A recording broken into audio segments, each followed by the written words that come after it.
order the regular meeting of the Beacon Board of Education. Please rise for the Pledge of Allegiance.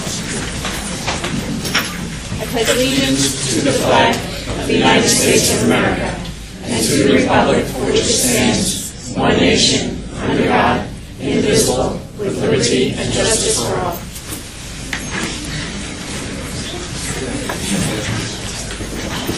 May I have a motion to appoint Anne-Marie Porteroni as clerk pro temp? Motion to approve Claire Anne-Marie Porteroni as clerk pro temp. Second. Comments or questions? All those in favor? Aye. Opposed? Motion carries. Welcome, Anne-Marie.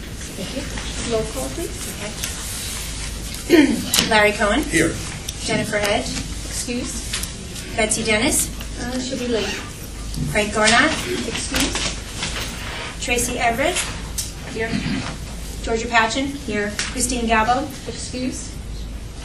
Bill Zoff, Here. Melissa Thompson. I am here. Dr. Gore, would you review the fire exits? Certainly. We have 2 fire exits located in the rear of the LGI. Would you all please stand for a moment of silence for Margaret Muller, a previous employee of the district.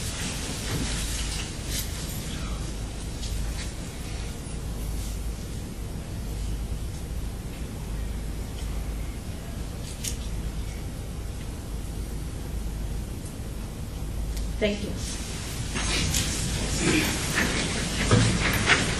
Dr. Gore, would you please introduce our workshop? Yes. So this evening we're going to follow the same pattern as our last board meeting. For those of you that were able to join us, we had opening of school presentations from our elementary principals. This evening we have presentations from the middle school, high school, and pupil and personnel services. And I believe that Drew Strauss and Mr. Soltish is supposed to go first.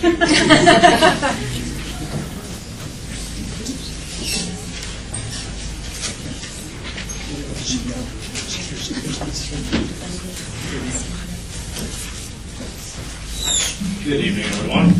I went first for an obvious reason. Dr. Seaverman is very difficult to follow, so I preferred to go first. I did attempt to dress like him. I forgot to check. He needed to borrow one. In terms of opening day, we're happy to have everyone back. School's empty when there's no students, so it feels like we're back in session, and everyone's happy to be there. Teachers, students, staff, everything was a smooth first day. Our enrollment last year was at 678. We're up this year to 692. At the 6th grade level, we have 237 students. At the 7th grade level, 246 students. And at the 8th grade level, 209 students. For our core classes, our average class size is in the mid-20s, our largest being around 30 in one of our advanced classes. On Monday the 9th, we held our grade level assemblies for the 6th, 7th, and 8th grade classes where we laid out our expectations. The students were well behaved, received everything very well, and that went smoothly. With that, we've instituted a new dismissal procedure at our building. We have asked that our walkers no longer exit the building where the bus students exit the building. We, for years, have had bus students going and walkers in the same area. Anyone that's familiar with Rombout, where the overhang is outside of the gym, you did not want to go through there at dismissal time because everybody was there. So at this point in time, the students have been very respectful, and walkers are no longer walking through the bus corridor to then walk around the building and go to the park area. So they are now leaving outside the back of the building towards Memorial Park. They're also leaving by the kiosk, and they may leave by the bus area, but we ask that they walk up across the crosswalk and then take the sidewalk from there. So in terms of dismissal, it's alleviated a lot of congestion that we've had in previous years at our bus area, and we've noticed less students missing their buses. We had our first PTO meeting. It was well attended. We had guest speakers, Mrs. Bryhoff and Mrs. Araka from the 6th grade. What would I call them? 6th grade teachers. They did an excellent job talking to the parents about things that they could help with the students at home, and they did a nice job. Our PTO is currently at West Point doing fundraisers. So I'll put the plug in for them right now. Anybody that's from the Roundabout PTO that would like to help out at the West Point concession stands, please feel free to attend a meeting. Open house was successful. We picked the hottest night possible to have it. I was asked by many people why I was wearing a shirt and tie and dripping from sweat, but outside of the heat, it was a very nice evening, well attended, and we did have a nice turnout. I'd like to thank Mr. Sabelli for the excellent job his crew has done throughout the summer to prepare the building, something that they don't get recognition for often, but they did reopen a bathroom that has been closed for many years at Roundabout Middle School on the 7th grade wing, which is the upstairs D wing. And so the 7th grade students are very pleased to have a facility on the second floor that they no longer have to walk down to the first floor. I think the teachers are pretty excited about that as well. And also, Mr. Fasheen has worked very hard with the technology over the summer.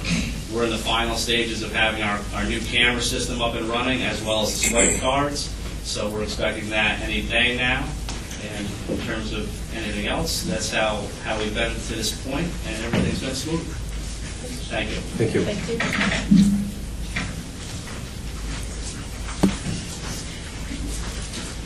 And next, I think Mr. Mulhern was going to come up.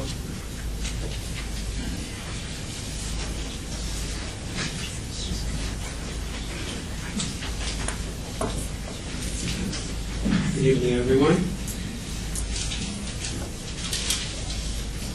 Well, I would say the operative word is we had a busy start to the 2013-14 school year in special education. Before I give any information, I'd like to thank all of the principals for their full cooperation in helping set up the classes for special education as well as the general educational classes. We can't do it as well without them. The board should know that we have 35 new students with IEPs who entered the district over the past 4 to 6 weeks. And that impacted some of the class enrollments. In our preschool programs, in CPSE, we now have 87 registered and enrolled students. 21 of those students attend our pre-K program. That's approximately 20 more students than we had last year at this time. At the elementary schools, all planned special education classes are operational, and that is a total of 6 classes plus resource room at Glenham, 1 spectrum class at JVF, and 7 classes plus resource room at Sargent and resource at South Avenue. We have healthy enrollments in all classes. We are maxed out on 5th grade class at Glenham and near max capacity in an integrated 5th grade class also at Glenham. And at Sargent, we are near capacity in 2nd grade integrated class. At the middle school, we have 10 classes in full swing, including our newest arrival, the Spectrum class that moved up from Glenham to the middle school. Those kids are actually in middle school now, and they're doing great. We also have a life skills class at the middle school, and our reading instruction and resource class programs are there. One section of the 7th grade inclusion is maxed out, and most of our reading classes are near or at maximum capacity. At Beacon High School, all classes are operational, except for one section of CTS, Consultant Teacher Services, which we hope to resolve this week. Most classes are richly enrolled. Some are at near capacity, at max capacity. There are 3 science classes and 2 English classes that are over-enrolled. We are working to correct those overages by either class schedule changes, approval by way of waivers from New York State, or as a last resort, speaking with the superintendent about additional staffing. We have 60 out-of-district placements that also began their school year in September, and that includes placements at each of the 3 local BOCES, Putnam, Northern Westchester BOCES, Dutchess BOCES, and Orange Ulster BOCES, and that it also includes several private school placements. We already have 5 students on home instruction at this time, and I must also inform you that there are already 14 families and students who are identified as homeless, and we are working to help those children. Last but not least, we have our first PBS parent meeting, which is this Thursday, the 26th, right here at Beacon High School.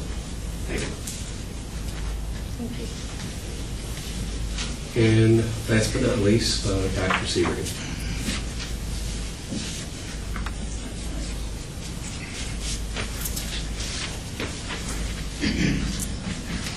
Good evening, everyone. The snapshots for the high school, I want to touch on a couple of areas. I mean, let's start with the enrollment. The change from June 2013 to September is really not significant. We are at plus 14 based on last year, and if I just sort of categorize it, it's the 9th and 10th grade, really no significant changes, either up a couple, down a couple. The most critical change is critical, but as far as enrollment is concerned, our seniors, they went from 235 to 272. So that's our biggest gain, and the other offsets in the lower grades, to account for the 14 is either, like I said, minus and minus and minus, but they're not really significant. So at the senior level is where the biggest change occurred. We had a wonderful open house. As Mr. Soltish also indicated, let me just back up a bit, we did orientation at all grade levels on the first couple of days when students were in the building. That went extremely well. The challenges that we're facing now are the scheduling challenges, as Mr. Mulhern also talked about.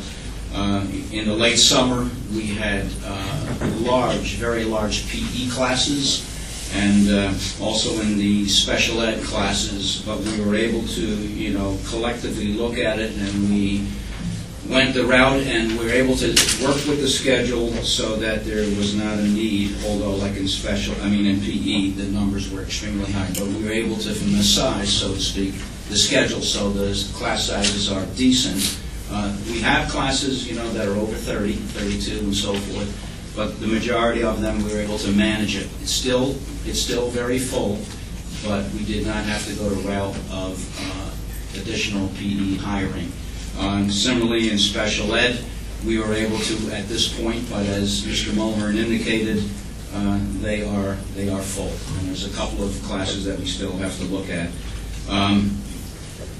As I indicated, we did orientation at all grade levels. I want to talk a little bit about, the schedule and continue that discussion. Given the fact and the needs of our students that need additional services, we tried something very different for a high school schedule.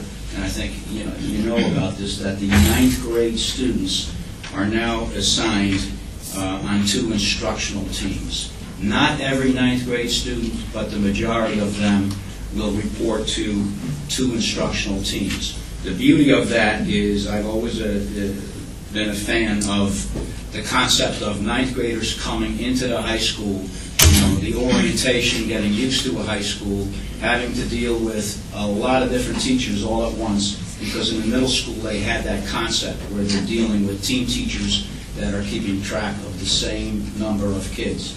And that's what we did. We instituted 2 teams. I indicated the majority of 9th graders are assigned to a team. There are 4 teachers on the team, so they're dealing with approximately the same 110 or so students. It's the same core of kids. So we set the schedule up where they have, common planning time. Their prep period is the same period. And then also, in the schedule itself, students who require additional support are scheduled back to those team teachers, with the exception of the science teacher, because with science, they have labs, so it didn't work out in your schedule.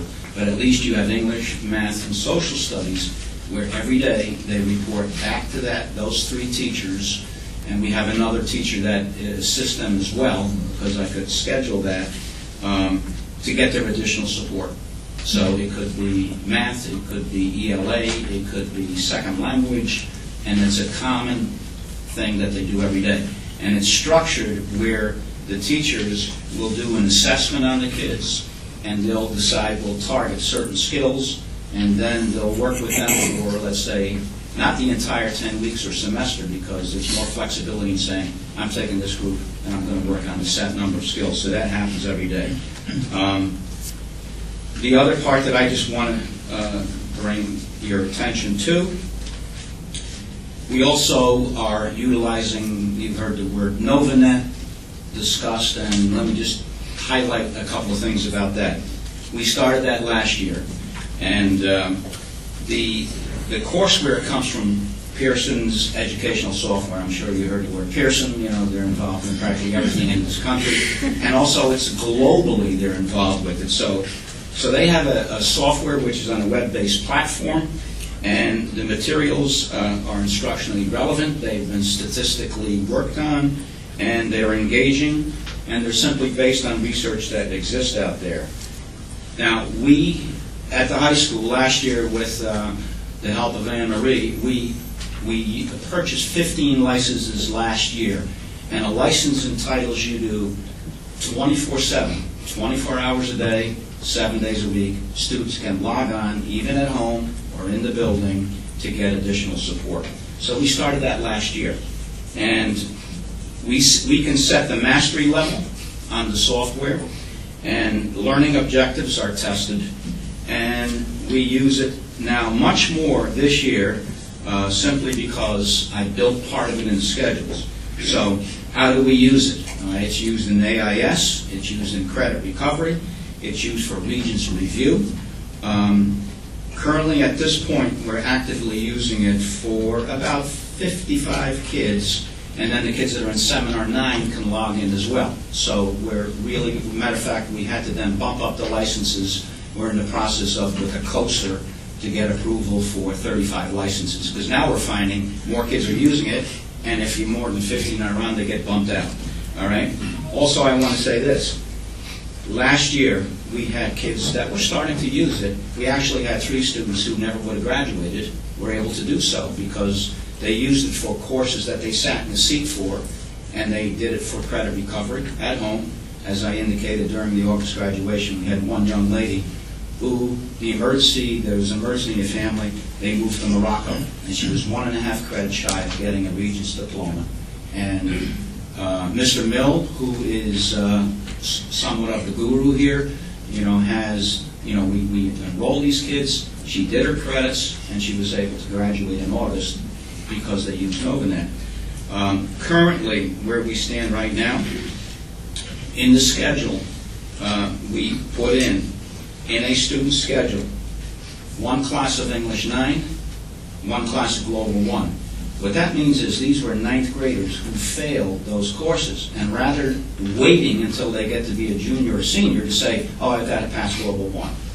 Or, it just doesn't make any sense. So what happened was that we put in the schedule, kids are in English 10, but they're also trying to do and finish up the English 9. And we're finding out it works very well. So if it takes them a semester, or if it takes them, 14 weeks, because we set the testing, we set the work, and they can get out and then get the credit. So we're using it for credit recovery in that way. And it's officially in the schedule, so you have a certified teacher, as they go through the process. Right now we're also using, 5 students are using it for Regents Prep, and we are 3 kids are already using it independently for credit recovery. Now this summer we had Regents Review, but we started way back at the beginning of July. We enrolled hundreds of kids to go on and do Regents Prep for August. And the part is I want to work more on the connection to home and the community, because the use of that during the summer was not as what I expected it to be. So, but we're publicizing this. We did, I don't know if I mentioned or not, we did an open house, and when we did our open house, we did an orientation for NovaNet in this room, and people came, to hear us discuss the program. Okay. Lastly, a couple of things from a curriculum perspective. Right now, the changes are coming at the high school level, especially in algebra and also in English. So we are now using the state modules in the algebra classes. and, you know, we're working through that, and similarly with, for English 9. If you've heard people, maybe this morning, some people gave the thumbs up as they went by us. We changed they could have given something else, but a lot of them are in favor of it. We did a Connect That message, those of you who have children in high school, and you know, in the morning, it's just too chaotic. And, you know, people are in a hurry, they're impatient, they got to get to work, you know. They got to get up earlier to bring their kids to school if you're going to drive them. So what happens was, in the past, they would line up 2 or 3 abreast, and kids would have to then dart through cars dropping off kids. And other kids would be, they got their learner's permit and they're driving with their parents, and then they have a swap, you know, this kind of stuff. So we're working on changing that. So actually this morning we were out there, and most people like it. I mean, it takes a little bit longer. They come in single file and they drop their kids off. I mean, if we can avoid, you know, somebody being hurt, that's what we need to do, and that's what it's going to be. I also want to thank my administrative team, Mr. O'Neill, Mr. Archer, Mr. Romanino, and certainly our clerical and custodial staff who made this building the way it is. So I'm excited about this year, lots of things going on, and we look forward to the challenges. Thank you. Thank you. Do we have any questions for the presenters? All right, so I would like to thank all 3 of you. Much the same as what I said at the last meeting, there's an awful lot that goes into getting the buildings up and running and getting everything ready for the kids to return. So on behalf of the administration and the board, I'd like to thank all of you and the teachers and others that have made this a successful start. May I have a motion for executive session? Motion to adjourn to executive session to review the employment history of a particular person, and the board will return as soon as possible. Second.